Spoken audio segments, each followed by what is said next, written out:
The science here now is indisputable that thoughts, that emotions affect the organs of the body. We have to be mindful with every single thought that we have every single day. How do we want to create our heaven or our hell? How do we treat one another? Because we are the source of everything within us. There is a poem by Rumi called The Guest House, which in many ways describes the human journey. This being human is a guest house. Every morning a new arrival, a joy, a depression, a meanness, some momentary awareness comes as an unexpected visitor. Welcome and entertain them all. Even if they are a crowd of sorrows who violently sweep your house empty of its furniture, still treat each guest honorably. He may be clearing you out for some new delight. The dark thought, the shame, the malice, meet them at the door laughing and invite them in. Be grateful for whoever comes, because each has been sent as a guide from beyond. Repressing our anger may seem like a good solution, but pretty soon we run out of places to hide. Divorce, stress at work, financial trouble or tension within our families provoke the shadow until finally it erupts. The ancient Vedic text known as the Bhagavad Gita states that man should discover his own reality, not thwart himself. For he has himself as his only friend or as his only enemy. But if he rejects his own reality, the self will war against him.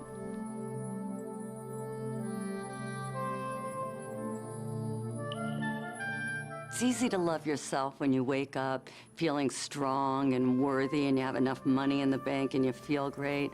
But how do you love yourself when you feel broke or when you've been hurt or abused? And that sets up the conflict, which as we get older, those wonderful forces that we've locked up in our shadow are rattling the cages. And sometimes if we're distracted, they sneak out and we think, and the people around us think, what were we thinking? And the answer is we weren't thinking. When repressed, the shadow can look like this.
We have to resolve the undigested emotions that are buried in our bodies and lodged as stress in our minds. We have to unearth, own, and embrace the very parts of ourselves that have caused us the most pain. And the moment we do, the light of our awareness will begin the process of transforming them. We think we're alone. We think we're different. We feel isolated or abandoned. And then when we come together, we find out that we all go through traumas, that to be human is to be challenged, and that everyone has gone through some trauma. And if we're courageous, we see that there is gold to be mined in every experience.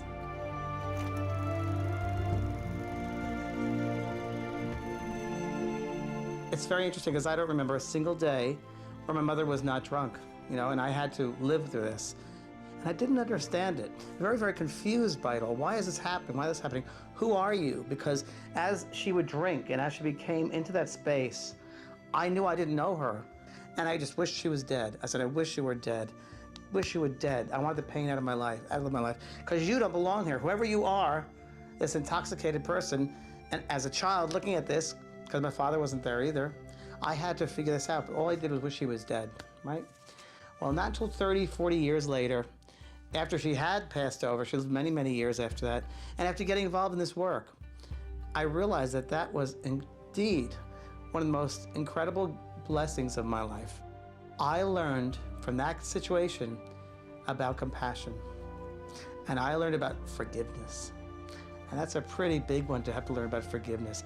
We see these things as horrific experiences, terrible experiences, dark experiences, when in truth, they're really enlightened experiences, because they help us to be who we are. They help us to be compassionate. They help us to be forgiving. They help us to look at someone very, very differently. What doesn't kill us makes us stronger.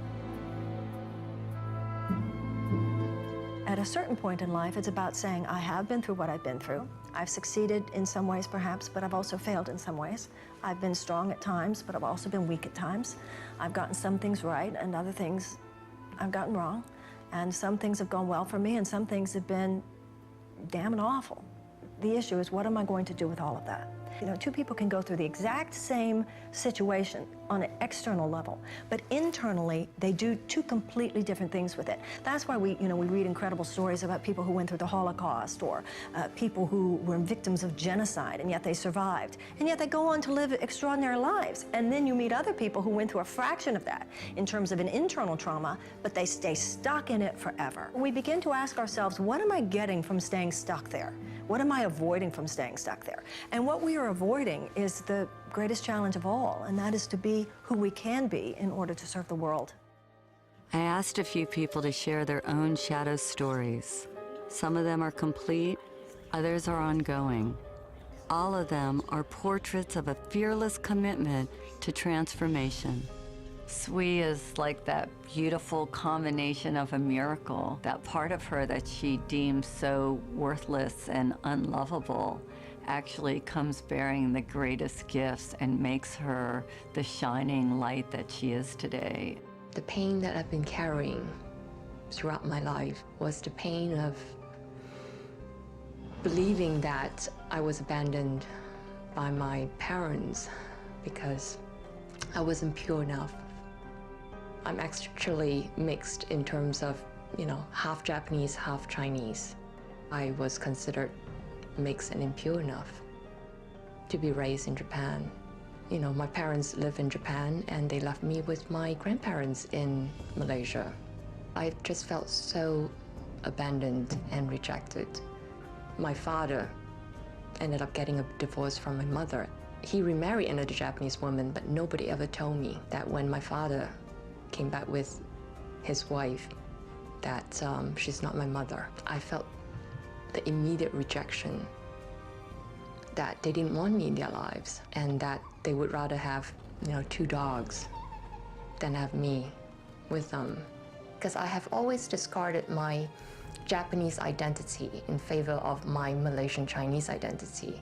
I felt like the country has betrayed me, and I used that pain to really put it into my work.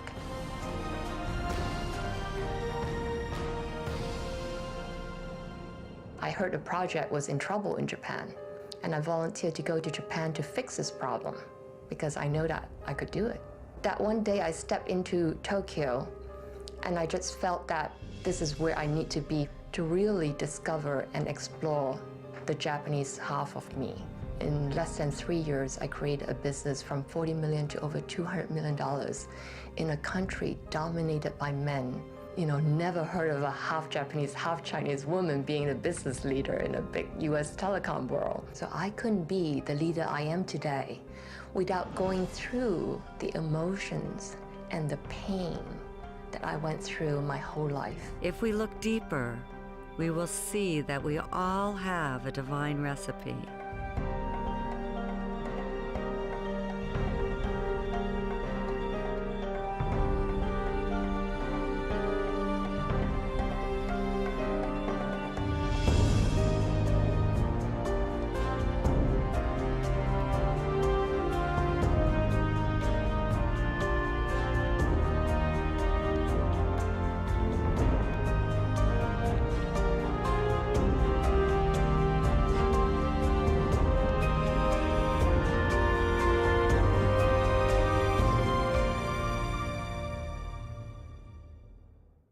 All of us have shame about things that have happened to us. We've all gone through difficult times. We address these issues so we can quiet our minds, heal our bodies, and get closer to our heart's desires. Hector had to let go of his macho persona to make peace with the one that he loved the most, which was his father. My father was your traditional Mexican man in the sense of working hard, wanting to get ahead, wanting to provide for his family. And as a young boy, I was looking for his love. I wanted his attention. The challenge was trying to figure out what was wrong with me, because obviously something's wrong with me. If, number one, he's not giving me the attention I want as a little boy, not giving me the love, yelling at me, being verbally abusive, obviously I did something wrong, there's something wrong with me. So I carried that story from that point on for a long time. And I realized he probably wasn't going to do it the way I wanted. He probably wasn't going to tell me what I wanted when I was a little boy. Mi hijo, te quiero, te adoro, I love you, son. I did some personal growth work. I went inside, looked at the shame, the guilt, the pain. I went through that, I healed that. And I was able to have that forgiveness with my dad and let that go. I wasn't going to tell him I love you for him. I was going to tell him I love you for me. My dad passed on. And I'm really grateful that I listened to that inner voice that said, go ahead and tell your dad that you love him. Do it for yourself. Dr. Edie Eger is one of the most beautiful, divine women on the planet today. And she survived the worst circumstances, something that most of us can't even ever imagine.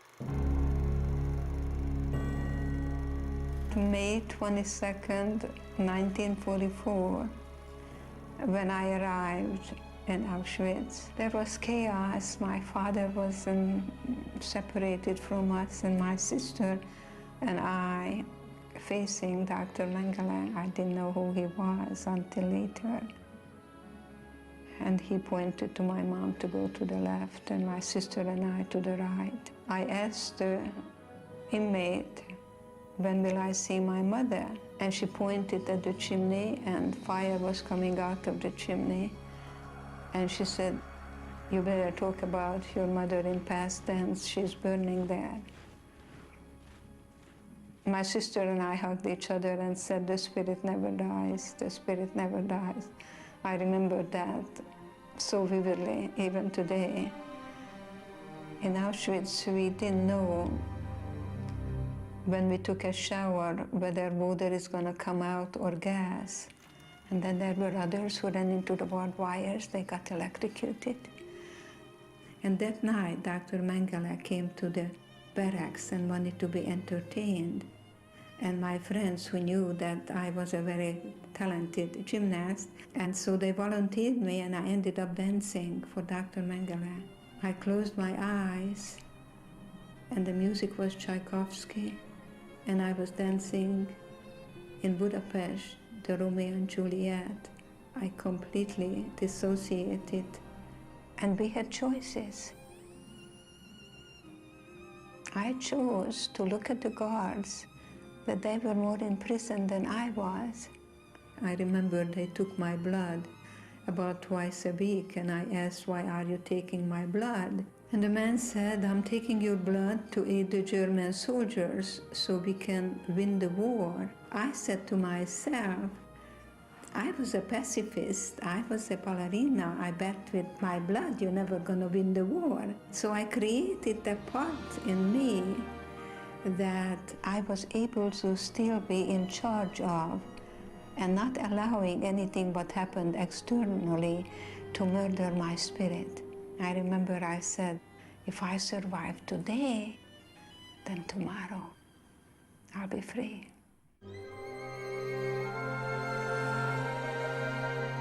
I remember when Marita came to the shadow process and everybody was looking for the negative qualities they needed to embrace. Marita couldn't even say hers, and I kept asking, what is so horrible that you can't even say it? And she said, because of my background, mine is that I'm a Nazi. I was born in Germany in 1955, 10 years after the war. I found out when I was 11 or 12 what my country had done. This is a subject we never talked about. My grandfather wouldn't tell me about his experience. My mother wants nothing to do with this. I'm not the only German that holds this and lives this and hides this. And I found many ways to sabotage myself from ever tasting power or success because, you know, Hitler was successful to coming to power, and that power was horribly abused. I didn't interact with any Germans at all. I stayed away from them, and I did not want to interact with any Jewish person because I didn't want to cause any more pain, and I was ashamed. Samya was willing to shine light on the darkness and willing to take back her own projections for the good of all humanity. In 2006, when Israel bombed Lebanon, at the time I was trying to evacuate members of my family and try to bring them over to the US, and there were no news. You needed to figure out how to reach to them. I became so angry again because here is my family and the bombing. One day I was watching TV. I saw girls crying, little girls. I saw they were Lebanese girls. And of course, you know, every time I saw like Lebanese kids being bombed and everything, I was really, really angry. I was like, you know, yes, yes, yes, like bomb the bastards kind of thing. And at the end, I realized they were reporting from the Israeli border, on the other side of the border. And they looked exactly the same as the Lebanese girls that were killed on the other side of the border. And I saw the pain. And that day I made a commitment to myself that I will no longer tolerate that kind of cruelty, irrespective of which side of the border it's happening. Now, I'm not saying that if you and I rise up to become the people that we are capable of being, that we will rid this planet of war in our lifetime. But I believe with all my heart, we will achieve enough this lifetime that humanity will go in that direction. It's embracing authentically who you are and not being ashamed of it. There's nothing to be ashamed of because everybody has a shadow. If somebody doesn't, they must be pathological. When I'm leading the shadow process, it feels like my own journey has come full circle. I've been very judgmental over the years. I was having some really dark dreams about you last night. They're all true. When we embrace our totality, we experience freedom. My heart feels as big as my body. It's no longer like little anymore. It's like, it's me. And embrace it with love. Love, because that's what we're here for, to give and receive love. Can't even believe that's you, Margaret. I figured out who you were. I remember. If I hadn't faced my darkness, I never would have found my light. Can't let my makeup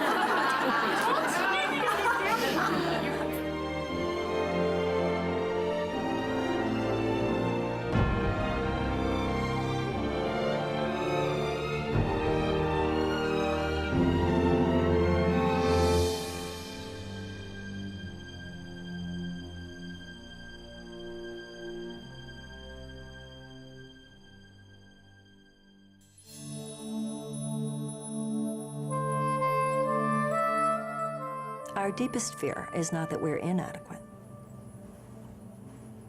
Our deepest fear is that we are powerful beyond measure. It's our light, not our darkness, that most frightens us.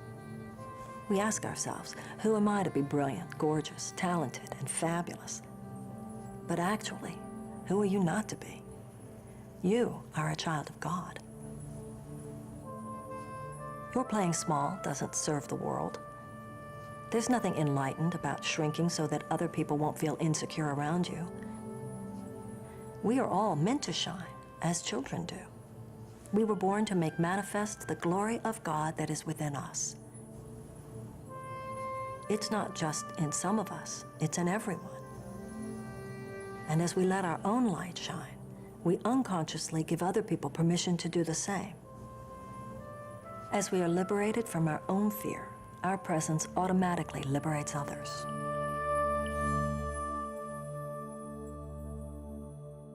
Consider the story of the Golden Buddha. In 1957, a monastery in Thailand was being relocated and a group of monks was put in charge of moving a giant clay Buddha. In the midst of the move, one of the monks noticed a crack in the Buddha. Concerned about damaging the idol, the monks decided to wait a day before continuing with their task. Later on, one of the monks came to check on the giant statue. He shined his flashlight over the entire Buddha, and when he reached the crack, he saw something reflected back at him. His curiosity aroused, the monk got a hammer and a chisel and began chipping away at the clay Buddha. As he knocked off piece after piece of clay, the Buddha got brighter and brighter. After hours of work, the monk looked up in amazement to see standing before him a huge solid gold Buddha. Historians believe the Buddha had been covered with clay by Thai monks several hundred years earlier before an attack by the Burmese army. They covered the Buddha to protect it. In the attack, all the monks were killed. So it wasn't until 1957 that the great treasure was discovered. Like the Buddha, our outer shell protects us from the world. Our real treasure is hidden within. We human beings unconsciously hide our inner gold under a layer of clay. All we need to do to uncover our gold is to have the courage to chip away at our outer shell, piece by piece.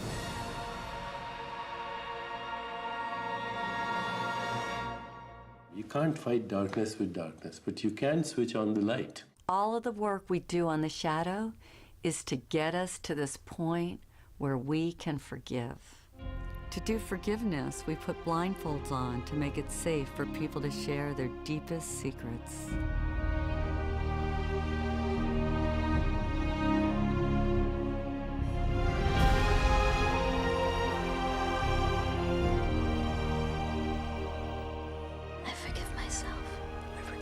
I forgive myself for not finishing college. I forgive myself. For beating up my sister.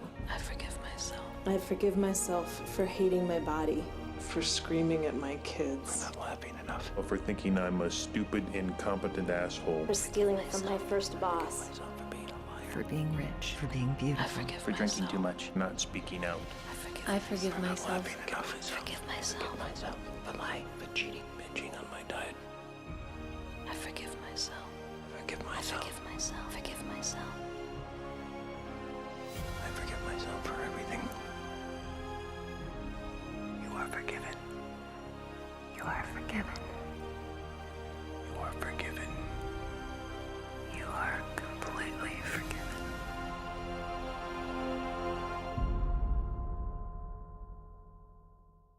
I think a lot of people are very afraid of their shadow. They don't even want to consider that they have one. Brent is one of the holiest men that I know, and he is so spiritually evolved because he uses the pain of his past to be the greatest expression of himself today. This story really began for me when I was 9 years old, and I was attending a summer camp that was managed by an order of religious men. During that summer, I was molested by one of the religious men.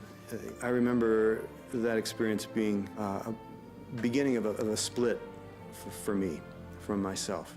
It happened a number of other times during that period of time I was at that camp. I was always afraid that that guy was going to come in the middle of the night.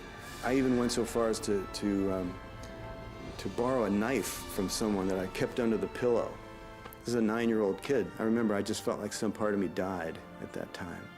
I went on with my life, holding on to that secret, holding on to that shame of not really being connected with myself anymore.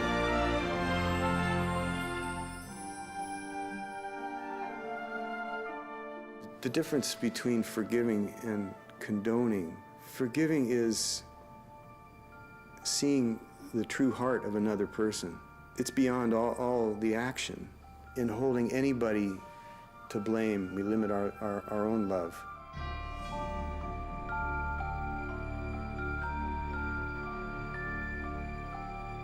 People need to know that they can get help,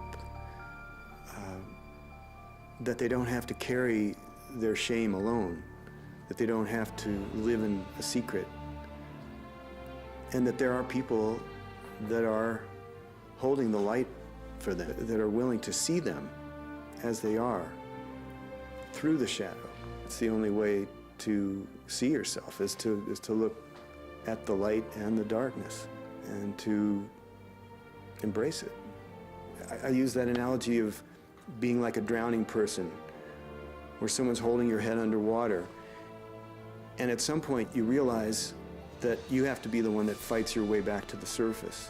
What happened to me as a child has given me a real depth of compassion, which I'm so grateful for, because it's so clear to me when I work with people how they're suffering, how they're hiding. And it's been the greatest gift of my life that I'm in a position where I can honor people in that way. I'm just so grateful to be able to connect with people on that most vulnerable level, that deepest level of the soul. I regained my faith because I asked for it. Forgiveness doesn't happen in your head until it happens in your heart. My mom was walking downtown Beirut with the young Israelis, and she turns to my dad, and her mother had been killed by the Israelis. She goes, "Mustafa, these are young soldiers, don't they have a mother?" And if she can forgive, who are we not to forgive? Well, you can't move on if you don't forgive. The train stops if you don't forgive. And mostly, you had to forgive yourself for taking whatever happened to you too deep, to a deep place that it shut you down. The universe will deal with that person's karma. You don't have to worry that if you, quote unquote, forgive them, that they'll live an undeserved, wonderful life. Each and every one of us needs to work full-time on self-forgiveness. Our motivation to forgive is increased when we understand why it's so important. It's not just to make their day better, it's to free you. And forgiveness is the hallway between the past and the future. The future expression of who we are as a planet, as our country in America, depends on the people that grow up, that become the next presidents, that become the next politicians, economists. We want to make a difference. We want to somehow get it right, to feel like we did, or at least we tried to do what we came here to do. That is the gold that is being mined today. But that's because the world is growing. We're entering a new age. That's what's going on. That's why we're talking about this. You are a force of love. You are made from love. And love is the most forceful energy you could ever have. Accept that energy. Accept who you are. Accept your inheritance, if you will. You're the total being of love, and don't waste a minute of it. I've come full circle, and this is the external of what was going on inside of me. It's how we are able to perceive everything in life as an opportunity for growth.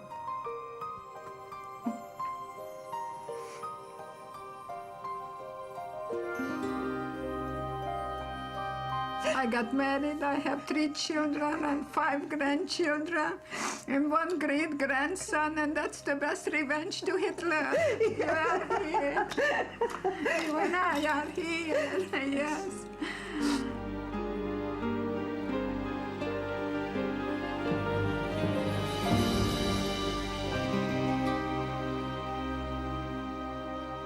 So if you want authentic peace of mind, creativity, kindness, compassion, joy, then you've got to understand your shadow and be okay with it. Celebrate it.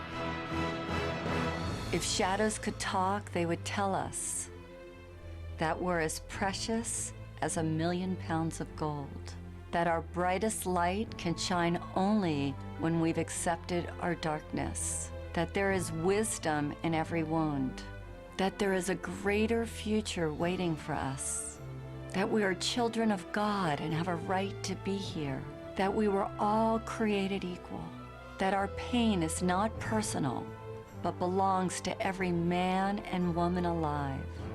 That life is a magical journey of making peace with both our humanity and divinity. They would tell us that we deserve better, that we matter, that we are more than we ever dreamed possible, and that there's light at the end of the tunnel, that there is nobody in the world quite like you. What if you knew in every cell of your body that you were living a divine plan, a plan so important, so vital for the evolution of humankind? What if you knew that everything that was happening right now that doesn't fit your ego ideals is happening to support you in stepping out of the smallness of your darkest thought into the brilliance of your biggest dream? If you take this journey, I promise you that you're going to experience more love, more happiness than you've ever had before.